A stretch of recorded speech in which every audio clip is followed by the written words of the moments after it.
ஹாய்டா, welcome to மோச்சி பண்ணி FF wall and நான் உங்கள் ஃபேரி அண்ட் நாம் இன்றைக்கி பார்க்க போகிறது ஒரு நியூ சிப் தான். நம்மளோட டே அண்ட் சுகாவோட டேங்கி கப்பிள் ஒன் ஷர்ட் தான்டா. ஃபஸ்ட் டைம் ட்ரை பண்ணுறேன். பிடிச்சிருந்தா லைக் பண்ணுங்கள், கமெண்ட் பண்ணுங்கள், ஷேர் பண்ணுங்கடா. ஐ ஹோப் உங்களுக்கு பிடிக்கும்னு நம்புகிறேன். வாங்கடா ஸ்டோரியில் போகலாம். பேக்ரவுண்டில் ஏதாச்சும் நாய்ஸ் இருந்து அட்ஜஸ்ட் பண்ணிக்கோங்க. இப்போது சின்ன இன்ட்ரோ. நம்ம சுகா நம்ம டேயாங் வந்து சின்னதுலேருந்தே பெஸ்ட் ஃப்ரெண்ட் அண்ட் ஃபேமிலி ஃப்ரெண்ட்ஸும் கூட. ஸோ சேம் ஏஜ் தான் அவங்க. இப்போது அவங்க காலேஜ் முடிச்சுட்டு அவங்க 2 பேரும் அவங்களோட பிஸ்னஸை வந்து ரன் பண்ணிகிட்ருக்காங்க. 2 பேரோட கம்பெனியும் வந்து பார்ட்னர்ஷிப்பில் வந்து டையாக இருக்குது. ஸோ அந்த கம்பெனிக்கு வந்து 2 CEO அண்ட் பக்கத்தில் ரூம் இருந்தாலும் அவங்க வந்து ஒரே ரூமில் தான் வந்து ஒர்க் பண்ணுவாங்க. இப்போது சுகாவுக்கு ஒரு கால் வருது. சுகா அந்த ஃபோன் அட்டென்ட் பண்ணிகிட்டே அவரோட சிஸ்டம் ஒர்க் பண்ணிகிட்ருக்காங்க. இப்போது அந்த காலில் இன்னொரு சைடு தான் ஹலோ. சொல்லுங்கம்மா. டே, இன்னைக்கு ஈவினிங் உன்னோட 10th பிளைண்ட் டேட்டா நான் அரேஞ்ச் பண்ணியிருக்கேன்டா. இன்றைக்காச்சும் போடா ப்ளீஸ்டா.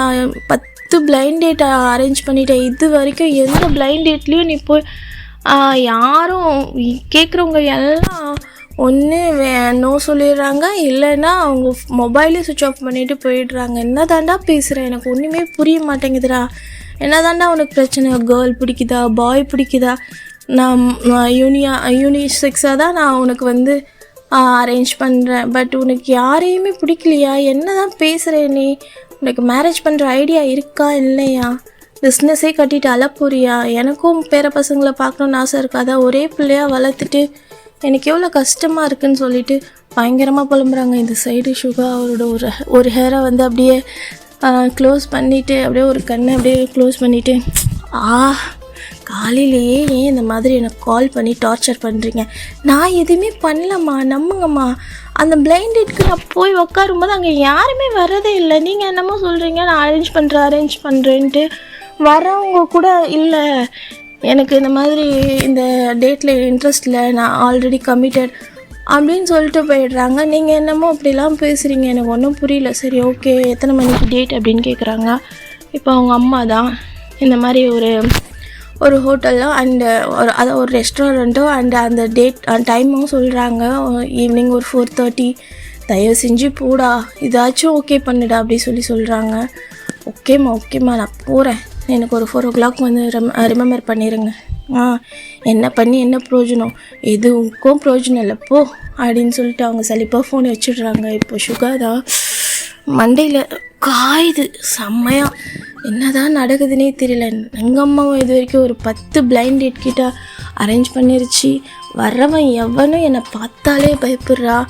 இல்லைன்னா சில பேர் வரவே இல்லை. கேட்டால் எங்கள் அம்மா நீ என்னடா பண்ண, நீ என்னடா மிரட்டின, உனக்கு பிடிக்கலன்னா என்கிட்ட சொல்ல மாட்டேன், நீ இப்படியே தான் இருக்க போறியான்னு சொல்லிட்டு என்னை பிடிச்சி கத்திட்டுருக்கு அப்படின்னு சொல்லிட்டு அவருக்கு ஆப்போசிட்டில் உட்காந்துருக்க பர்சன்கிட்ட வந்து ஒரு மாதிரி புலம்பிகிட்டே இருக்காரு. இப்போ இந்த சைடு தான் நம்ம டேயாங்.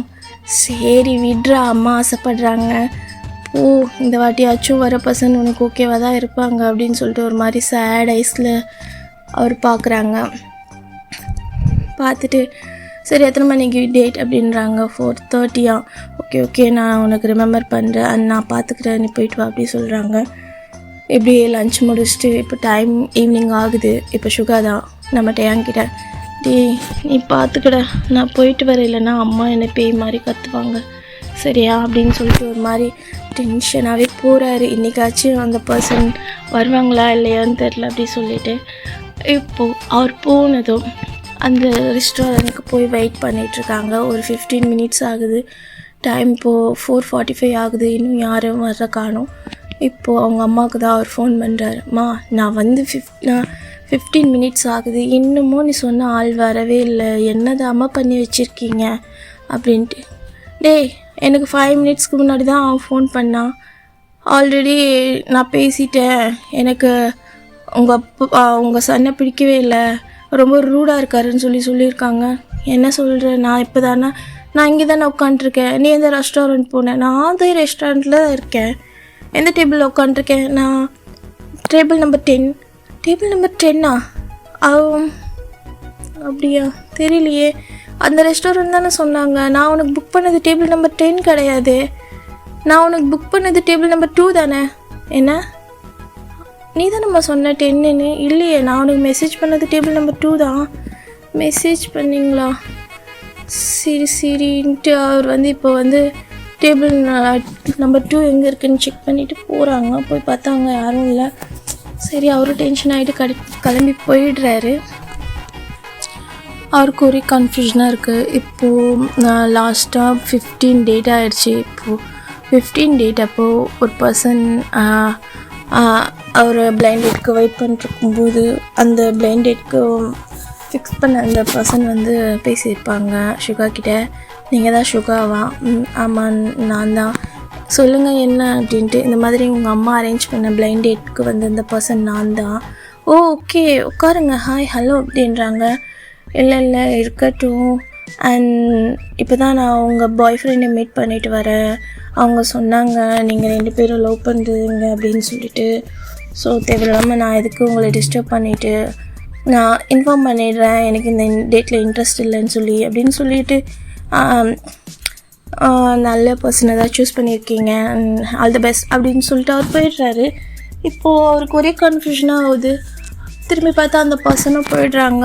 யாராக இருக்கும் நமக்கு? நம்ம யாரடா லவ் பண்ணோம்? என்னடா இவனுங்க இப்படியெல்லாம் கிளப்பி விட்றானுங்கன்னு சொல்லிட்டு அவருக்கு டவுட் ஆகிடுது. இப்போது ஃபோன் எடுக்கிறாங்க. ஃபோன் எடுத்து ஒரு பர்சனுக்கு வந்து ஃபோன் பண்ணுறாங்க. அந்த சைட் பர்சன், ஏய் யோங்கி, சொல்கிறா எப்படி இருக்க? இப்போ தான் நல்லா உனக்கு கணக்கு தெரியுறேனா அப்படின்றாரு. ஹலோ, நான் ஒரு ஹெல்ப் கேட்கறதுக்காக ஃபோன் பண்ணியிருந்தேன். அதானே, எதனா ஹெல்ப்னா மட்டும்தான் நான் உனக்கு கண்ணுக்கு தெரியுறேனா? சொல்லுங்கள் சீனியர் அப்படின்றாங்க. சரி ரொம்ப பேசாத, எனக்கு ஒரு ஹெல்ப் வேணும்னு சொல்கிறாங்க. சொல்லு. அப்போது வந்து அவங்களும் பேசிட்டு கால் கட் பண்ணுறாங்க. இப்போ நெக்ஸ்ட் டே தான் இன்னொரு பிளைண்ட் டேட்காக அவங்க அம்மா இன்ஃபார்ம் பண்ணுறாங்க. அப்போ வந்து யோங்கியும் இந்த மாதிரி, இன்றைக்கும் பிளைண்ட் டேட் இருக்காண்டா, இந்த அம்மாவத்தோட தாங்க முடியல அப்படின்ட்டு நம்ம டேக்கிட்ட வந்து புலம்புறாங்க. டேவோ ஒரு மாதிரி ஸ்மக் பண்ணிவிட்டு, சரி நீ போயிட்டு வா, எத்தனை மணிக்கு எந்த ரெஸ்டாரண்ட்டில் அவர் கேட்குறாரு. அவரும் இந்த மாதிரி எல்லாத்தையுமே இன்ஃபார்ம் பண்ணிடுறாங்க. இப்போ நம்ம சுகா போனதும் அதே டைமில் பேக்கில் நம்ம டேயை வந்து ஃபாலோ பண்ணிவிட்டு போகிறாங்க. அது வந்து சுகாவுக்கு தெரியாது. ஸோ போக்கே அங்கே சுகாவுக்கு ஒரு 4-5 டேபிள்ஸ் தள்ளி அவர் உட்கார்றாரு. இப்போது டேபிள்ஸ் தள்ளி உட்காந்துட்ருக்காங்க. அங்கே சுகா ஒரு பர்சன்கிட்ட பேசிகிட்ருக்காங்க. சுகாவும் அந்த பர்சன்கிட்ட பேசிகிட்ருக்காங்க. சிரிச்சு பேசிகிட்ருக்காங்க. டேக்கு ரொம்ப டென்ஷன் ஆகுது. பார்க்கவே ரொம்ப கடுப்பாக இருக்குது. யார் இவன், ஏன் இப்படி பேசிகிட்ருக்கான், யாராக இருக்கும் அப்படின்னு சொல்லிட்டு இப்போது அந்த பர்சன் தான் சுகா கிட்டே பேசிவிட்டு ஹேண்ட் ஷேக்லாம் பண்ணிவிட்டு ஹக் பண்ணுறாங்க. டேயோட ஐஸெல்லாம் பயங்கரமாக ரெட் ஆகுது. இப்போது டே தான் அங்கே உட்காண்ட்ருக்கிறது சுகா வந்து நோட் பண்ணிடுறாங்க. பட் அவர் கண்டுக்கல. இந்த சைடு இந்த பர்சன் தான் பேசிவிட்டு வெளியே போகும்போது டே தான் அந்த பர்சன் பின்னாடியே போகிறாங்க. போயிட்டு இந்த மாதிரி எக்ஸ்கியூஸ் மீ அப்படின்றாங்க. சொல்லுங்கள், யார் வேணும் நீங்கள்? இப்போது நீங்கள் பேசிட்டு வந்த அந்த பர்சன் உங்களுக்கு யாருன்னு தெரிஞ்சுக்கலாமா? ஹலோ எக்ஸ்கியூஸ் மீ, நீங்கள் என்ன கேட்குறீங்கன்னு தெரியுதா? இல்லை அந்த பர்சன் என்னோடய லவ்வர் தான், பாய் ஃப்ரெண்ட் தான், அதான் கேட்டேன். என்ன? ஆமாம், அவங்க என்னோடய பாய் ஃப்ரெண்ட் என்னை லவ் பண்ணி ஏமாற்றிட்டாங்க. இப்போ அவர் ஃப்ரெஷ்ஷாக ஒரு டேட் பார்க்குறாங்க. அதுதான் நான் அதை கேட்கலான்னு தான் வந்தேன் அப்படின்றாங்க. ஓ அப்படியா, சாரி நான் உங்களை தப்பாக நினச்சிட்டேன். ஆமாம், அவங்க ஃபேமிலியிலேருந்து என்ன டேட் காமிச்சிருந்தாங்க, அதனால தான். நீங்கள் கிம் தயாங், அவங்களோட எக்ஸ்-பாய் ஃப்ரெண்ட். என்ன எக்ஸ்-பாய் ஃப்ரெண்ட்றீங்க? இப்போ நீங்கள் ரிலேஷன்ஷிப்பில் இல்லையா? இல்லை, அவங்க தான் பிரேக்கப் பண்ணிட்டாங்க. பட் எனக்கு அவங்கள ரொம்ப பிடிக்கும் அப்படின்ட்டு பேசுகிறாங்க. ப்ளீஸ் நீங்கள் இந்த டேட்டை கேன்சல் பண்ணிடுறீங்களா?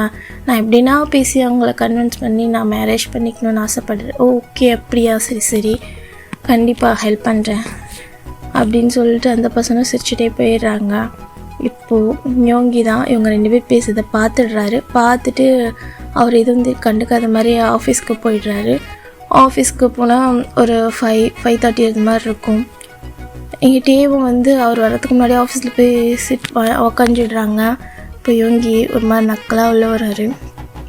வந்துட்டு உக்காந்துட்டு தேவாங்க நான் இங்கேருந்து பிளைண்ட் டேட்க்கு போனப்போ நீ எங்கேயாச்சும் போனேன் அப்படின்றாங்க. இல்லை என்னாச்சுடா? இல்லை கேள்விப்பட்டேன். யார் என்ன சொன்னாங்க? நான் எங்கன்னா கீழே கேண்டீன் எங்கன்னா போயிருப்பேன். ஓ அப்படியா, சரி. இப்போது அங்கே டோர் நாக் ஆகுது. எஸ் கமன் அப்படின்றாங்க. சார் உங்களை பார்க்குறதுக்கு உங்கள் ஃப்ரெண்ட் சொல்லி ஒருத்தவங்க வந்திருக்காங்க. ஓ அப்படியா, வர சொல்லுங்க. இப்போ உள்ளே வந்தால் அந்த பர்சன் வேறு யாரும் இல்லை, நம்ம ஜிமின் தான். ஹே யோங்கி அப்படின்றாங்க. இப்போ நம்ம டயாங்க்கு தான் தூக்கி வாரி போடுது. என்ன ஒரு மாதிரி முழிச்சிட்டே நின்றுட்டுருக்காங்க. இப்போ நம்ம ஜிமின் தான் உள்ளே வந்துட்டு ஹாய் சீனியர் உள்ள வரலாமா? வா ஜிமினா, எப்படி இருக்க? அண்ட் தேங்க்ஸ் ஃபார் ஹெல்பிங் அப்படின்ட்டு ஒரு மாதிரி ஸ்மைல் பண்ணுறாங்க. ஜிமினும் ஒரு மாதிரி க்யூட்டாக ஸ்மைல் பண்ணுறாங்க. இப்போ இந்த சைடு தான் அவரோட டேபிள்லேருந்து எந்திரிச்சு ஒரு மாதிரி ஷாக்காக நிற்கிறாங்க. என்ன அப்படின்ட்டு. நீங்கள் இங்கே உங்கள் எக்ஸ் பாய் ஃப்ரெண்ட் கம்பெனியில் தான் ஒர்க் பண்ணுறீங்களா? என்ன சொல்கிறாங்க? அவங்க எக்ஸ் பாய் ஃப்ரெண்ட் டீஸ் பண்ணுற மாதிரி கேட்குறாங்க. அது அது அது வந்து அப்படின்ட்டு ஒரு மாதிரி கீழே குனிஞ்சிக்கிறாங்க. என்ன சொல்கிற? நான் உங்ககிட்ட மீட் பண்ணிவிட்டு டேட் முடிச்சுட்டு வெளியே வரும்போது இவரை மீட் பண்ணேன். நீங்கள் 2 பேரும் லவ் பண்ணிங்க, நீங்கள் எக்ஸ் பாய் ஃப்ரெண்ட், நீங்கள் தான் பிரேக்கப் பண்ணிட்டீங்க அப்படின்லாம் சொல்லியிருந்தாங்களே. ஓ அப்படியா, சரி அப்படியா டயாங் சொன்னேன் அப்படின்றாங்க. சுகா அது வந்து நான் ரெஸ்ட் ரூம் போகிறேன்னு சொல்லிட்டு அவர் கிளம்பி போயிடுறாங்க. இப்போ ஜிமின் தான் உட்காரு ஜிமினா அப்படின்றாங்க. தேங்க்யூ யோங்கி அப்படின்ட்டு. இந்த பர்சன் தானா? ஆமாம், நான் அப்போவே டவுட் பட்டேன். என்னோடய எல்லா டீட்டெயில்ஸும் இவனுக்கு தெரியும்னு சொல்லிட்டு. எங்கள் அம்மா பிளைண்ட் டேட் எனக்கு அரேஞ்ச் பண்ணும்போது டீட்டெயில்ஸ் எல்லாம் அவனுக்கு கொடுத்து எப்படின்னா அவனை அந்த டேட்டை அட்டென்ட் பண்ண வச்சிருன்னு சொல்கிறாங்க. ஆனால் அவருக்கு பிடிச்ச வேலையை பண்ணிவிட்டு எனக்கு முன்னாடியே அந்த பர்சனெல்லாம் பார்த்து மிரட்டுறது, இல்லைன்னா எதனா சிம்பத்தி க்ரியேட் பண்ணுற மாதிரி பேசுறதுன்னு சொல்லி எல்லா டேட்டையும் ரன் பண்ணி வச்சுருக்கான். இவனுக்கு என்னதான் பிரச்சனை அப்படின்னு சொல்லி அவர் ஒரு மாதிரி டென்ஷனில் புலம்புறாங்க. இப்போது ஜிமின் தான் ஸ்மைல் பண்ணிக்கிட்டே க்யூட்டா, உனக்கு இன்னுமா புரியல அப்படின்றாரு. நீ என்ன சொல்கிற ஜிமினா அப்படின்றாங்க. அவன் உன்னை லவ் பண்ணுறான். அவனை நீ யாரையும் பார்க்குறத அவன் விரும்பலை. அதனால தான் அவன் அந்த மாதிரி பண்ணான். நீ முதல்ல அவன் மனசில் என்ன இருக்குன்னு கேளு யோங்கி. நீ பாட்டுக்கு உன் இஷ்டத்துக்கு பேசாத, சரியா? அவன் எவ்வளோ ஒரு லவ் அதிகமாக இருந்தால் அந்த மாதிரி மேலே பழி போட்டுட்டு அவன் வந்து எக்ஸ் பாய் ஃப்ரெண்ட் அப்படி இப்படின்லாம் சொல்லியிருப்பான். அவனுக்கு ஒன்று அவ்வளோ பிடிச்சிருக்கு. எனக்கு தெரிஞ்சு நீங்கள் 2 பேர் பேசுனா நல்லாயிருக்கும்னு நினைக்கிறேன். அண்ட் அந்த பர்சன் யார் உனக்கு அப்படின்றாங்க. அவன் என்னோடய பார்ட்னர் அண்ட் என்னோடய சின்ன வயசு பெஸ்ட் ஃப்ரெண்ட். நாங்கள் 2 பேரும் ஒன்றா தான் இருந்தோம். என்ன அவனுக்கு தெரியாதுல்ல? ஆமாம், நான் ட்ரைனிங் பீரியடில் தானே உன்னை பார்த்தேன். அண்ட் அவன் இப்போது இங்கே இருக்க கம்பெனி பிஸ்னஸ் எல்லாம் பார்த்துட்டு இருந்தான். அதனால் உன்னை பற்றி அவனுக்கு தெரியாது. அதனால தான் நான் ஹெல்ப் கேட்கலான்னு இருந்தேன், யார் தான் இந்த மாதிரி வேலை பண்ணுறாங்கன்ட்டு. ஆனால் நான் எதிர்பார்க்கவே இல்லை அது இவனாக இருப்பானோன்ட்டு அப்படின்றாங்க. எனக்கு தெரிஞ்சு அவன் உன்னை ரொம்ப லவ் பண்ணுறான். ஸோ ஐ திங்க் அதை நீ மிஸ் பண்ணக்கூடாதுன்னு நினைக்கிறேன். பிகாஸ் சின்ன வயசுலேருந்து உன்னை அவ்வளோவா கண்டிப்பாக புரிஞ்சு வச்சுருந்துருப்பாங்க. இவரை விட நல்ல பர்சன் யார் உன்னை உன் லைஃப்பில் பார்த்துக்க போகிறாங்க? நியூவாக வர ஒரு பர்சன் உன்னை புரிஞ்சுக்கிறதுக்கே பல வருஷம் ஆகிடும். அண்ட் இவங்க கூட இருக்கும்போது உனக்கு இருக்கிற ஹாப்பினஸ் எல்லார் கூடவும் வராதில்ல. பாரு, நான் சொல்கிறத சொல்லிட்டேன் சீனியர், அது அப்புறம் உங்கள் இஷ்டம் அப்படின்றாங்க. ஓகே நான் யோசிக்கிறேன். தேங்க்யூ ஃபார் கம்மிங், ஹெல்ப் பண்ணதுக்கு தேங்க்ஸ் அப்படின்றாங்க. இதெல்லாம் எனக்கு சரி, ஓகே நான் போயிட்டு வரேன் அப்படின்னு சொல்லிட்டு அவரும் கிளம்பிடுறாங்க. இப்போது யோங்கி தான் டேவை தேடிட்டே இருக்காங்க. டே வந்த பாடில்லை. இப்போது ரெஸ்ட் ரூம் கிட்ட தான் போய் நின்றுட்டுருக்காங்க. ரெஸ்ட் ரூம் க்ளோஸில் தான் இருக்குது. இப்போது நாக் பண்ணுறாங்க. அது வந்து க்ளோஸ் பண்ணியிருக்கு உள்ள இன்சைடில். அவர் ஓப்பன் பண்ணுற மாதிரி இல்லை. மறுபடியும் நாக் பண்ணுறாங்க. யார் அப்படின்றாங்க. டே என்ன இவ்வளோ நேரம் இங்கே இருக்க, வா வெளியே வா, அவங்ககிட்ட நான் பேசணும் அப்படின்றாங்க. சுகா அது வந்து வெளியே வா, நான் அவங்ககிட்ட பேசணும் அப்படின்றாங்க. டெரஸ்க்கு வா, நான் அவங்ககிட்ட பேசணும்னு சொல்லிட்டு அவர் போயிடுறாரு. இப்போ இந்த சைடு டே தான் பயங்கரமாக நர்வஸ் ஆகிடுறாங்க. அவருக்கு என்ன பண்ணுறதுனே தெரியல. பிகாஸ் வந்து டேவும் சுகாவும் சின்னதுலேருந்து அவ்வளோ க்ளோஸ் அண்ட் திக் ஃப்ரெண்ட்ஸு. டேக்கு வந்து சுகாவை அவ்வளோ பிடிக்கும், அவ்வளோ உருக்கி லவ் பண்ணியிருப்பார். சுகா 11th படிக்கும்போது டே வந்து ரொம்ப அவரை வந்து லவ் பண்ண ஆரம்பிச்சிருப்பாங்க. அது எப்படி பிடிக்குது, ஒரு பர்சன் கூடவே இருக்கிறதால பிடிக்குதா என்னன்னு தெரியாது. பட் அவர் மேலே வர இன்ட்ரெஸ்ட் மிச்சம் யார் மேலேயும் வந்தே இருக்காது அவருக்கு. அது அவர் வந்து புரிஞ்சிக்கிட்டு அவர் அது லவ்னு புரிஞ்சிக்கவே அவருக்கு கொஞ்சம் காலம் ஆயிடுச்சு. ஆனாலும் அதை வந்து சுகா கிட்ட சொன்னால் எங்கே அவங்களோட அந்த லவ் வந்து அவங்களோட அந்த ஃப்ரெண்ட்ஷிப் அண்ட் ஃபேமிலியை வந்து டிஸ்ட்ராய் பண்ணிவிடுமோன்ட்டு ஒரு பயத்துலேயே அவர் சொல்லியிருக்க மாட்டார். பட் இந்த ஆஃபீஸ் அவங்க வந்து அவ்வளோ ஹாப்பியாக வந்து 2 பேரும் சேமாக ஒரே ரூமில் என்ஜாய் பண்ணிவிட்டு அவங்களோட பிஸ்னஸ் ஒர்க்கை பண்ணும்போது அவங்க அம்மா வந்து இந்த மாதிரி டேட்க்கு அரேஞ்ச் பண்ணி அவனுக்கு மேரேஜ் பண்ணுற பேச்சு ஆரம்பிக்கும்போது நம்ம சுகாவுக்கு மேரேஜின் பேச்சு கேட்கும்போது டேக்கு வந்து ஒரு மாதிரி கஷ்டமாக இருக்குது. அது அவரை விட்டு கொடுக்க முடியாமல் வர டேட்டெல்லாம் வந்து நம்ம ஏதாச்சும் ஸ்பாயில் பண்ணிட்டா அவங்க வீட்டில் அவனை வந்து மேரேஜ்க்கு வந்து கம்பல் பண்ண மாட்டாங்க அப்படின்ற மாதிரி ஒரு வேலை பண்ணியிருப்பார். அவங்க அம்மா அனுப்புகிற அந்த ஃபோட்டோ பர்சன்லாம் ஃபஸ்ட்டே போய் மீட் பண்ணிவிட்டு சுகாவோட ஃபோட்டோ அவங்க அனுப்பிச்சிருக்க மாட்டாங்களா அவங்க அம்மா. வர பர்சனோட ஃபோட்டோஸில் அனுப்பிச்சு டீட்டெயில்ஸ் கொடுத்துருப்பாங்க, காண்டாக்ட்ஸ். அதனால் எதனா வரவங்கக்கிட்ட எதனா ஒன்று அவங்களுக்கு ஏற்ற மாதிரி பேசி அதை வந்து ரன் பண்ணியிருப்பார். அதுதான் இப்போது இந்த சைடு மிரரை பார்த்துட்டுட்டே ஒரு 1 ஹவர்ஸாக நின்றுட்டுருக்காரு கையை பிசைஞ்சிட்டு. இப்போது சுகா மேலே போகிறாங்க. சுகா வந்து அவர் சொல் பேச்சு கேட்கலன்னா அவருக்கும் வரும்னு தெரியும். இப்போ வாஷ்ரூம்லேருந்து அவர் ஃபேஸ் எல்லாம் வாஷ் பண்ணிவிட்டு ஒரு மாதிரி வைப் பண்ணிவிட்டு போகிறாரு. டெரஸ்க்கு போயிட்டு போனால் அங்கே வந்து ஒரு பெஞ்ச் மாதிரி இருக்குது. அங்கே வந்து சுகா கால் மேலே கால் போட்டு உட்காந்துட்ருக்காங்க. ஃப்ரெஷ் ஹேர் வந்து வாங்கிட்டு நம்ம டே தான் ஒரு மாதிரி நர்வஸாக போகிறாரு. சுகா நோட் பண்ணிவிட்டு உட்காரு அப்படின்றாங்க. அவரும் கொஞ்சம் தள்ளி உட்காராங்க. ஏன்டையா அங்கே போய் உட்காந்துட்டேன், எப்போவுமே என் பக்கத்தில் தானே உட்காருவேன், என்ன இருக்குது உட்கார் அப்படின்ட்டு கையை பிடிச்சி இழுக்கிறாங்க. அது வந்து சுகா அப்படின்ட்டு கீழே குடிச்சிட்ருக்காங்க. ஏன் இப்படி பண்ண அப்படின்றாங்க. என்ன ஜிமின் எல்லாத்தையும் சொல்லிட்டா, நீ தான் அந்த பர்சனா என்னோடய டேட் எல்லாத்தையுமே வந்து ரன் பண்ணிகிட்ருக்கிறது, என்னை மீட் பண்ண பர்சன்கிட்ட எல்லாம் தேவையில்லாமல் பேசி அவங்கள தலை தெறிக்கையோடு விட்டுட்ருக்க அப்படின்ட்டு ஒரு மாதிரி ஸ்மைல் பண்ணிட்டு பேசுகிறாங்க. ஒரு மாதிரி வியர்டாக டே வந்து சுகாவை பார்க்குறாங்க. எனக்கும் இந்த டேட்டில் இன்ட்ரெஸ்ட் இல்லைடா, எனக்கும் ஒன்று ரொம்ப பிடிக்கும், பட் இன்னும் அதான் எப்படி நம்ம ஃப்ரெண்ட்ஷிப்குள்ளே லவ்வை கொண்டு வந்துட்டா நம்ம ரிலேஷன்ஷிப் என்ன ஆகும்னு சொல்கிறதால நானும் விட்டுட்டேன். அண்ட் அம்மா கம்பல் பண்ணுறதால தான் நானும் இந்த டேட்க்கு போனேன். நானும் ஒவ்வொரு வாட்டியும் டேட் போவேன், ரிஜெக்ட் பண்ணிட்டு தான் வரணும்னு நினைப்பேன், பட் ஆட்டோமேட்டிக்காக அது ரிஜெக்ட் ஆகிடும், எனக்கு ஹாப்பியாக தான் இருக்கும் அப்படின்ட்டு ஸ்மைல் பண்ணுறாங்க. டேயாங் ஒரு மாதிரி வியர்டாக பார்க்குறாங்க. என்ன உன் ஃபீலிங்ஸ் என்னன்னு என்கிட்ட சொல்லியிருக்கலாம்ல, நீ அட்லீஸ்ட் கேட்க செஞ்சுருக்கலாம்ல, நீங்களும் சொல்லியிருக்கலாம்ல. அது எப்படி என்ன நான் வந்து உன்னை லவ் பண்ணுறேன்னு தெரியும். இப்போ டேட்க்கு வந்து என் ஃப்ரெண்ட் நான் தான் ஹெல்ப் கேட்டிருந்தேன், என்ன நடக்குதுன்னு சொல்லி அவனே சொல்கிறான். அப்போ எனக்கு தெரியாதா இவ்வளோ வருஷம் கூட இருக்கேனே அப்படின்றாங்க. அது வந்து சுகான்ட்டு ஒரு மாதிரி டியரி ஐஸில் பார்க்குறாங்க. இதனால் நம்மளோட ஃப்ரெண்ட்ஷிப் அண்ட் ஃபேமிலிக்குள்ளே எந்த ப்ராப்ளமும் வந்துடும். அதில் உனக்கு பிடிக்கலன்னா தயவு செஞ்சு சொல்லிடானா, அதுக்காக என்கிட்ட பேசாமல் மட்டும் இருக்காது, என்னால் அது தாங்கிக்க முடியாது சுகான்ட்டு ஒரு மாதிரி க்ரை பண்ணுறாங்க. லூஸு அப்படின்ட்டு அவர் என்ன பண்ணுறாங்க, அவரோட அந்த நெத்திலே லைட்டாக ஒரு டச் அவர் மாதிரி அடிக்கிறாங்க.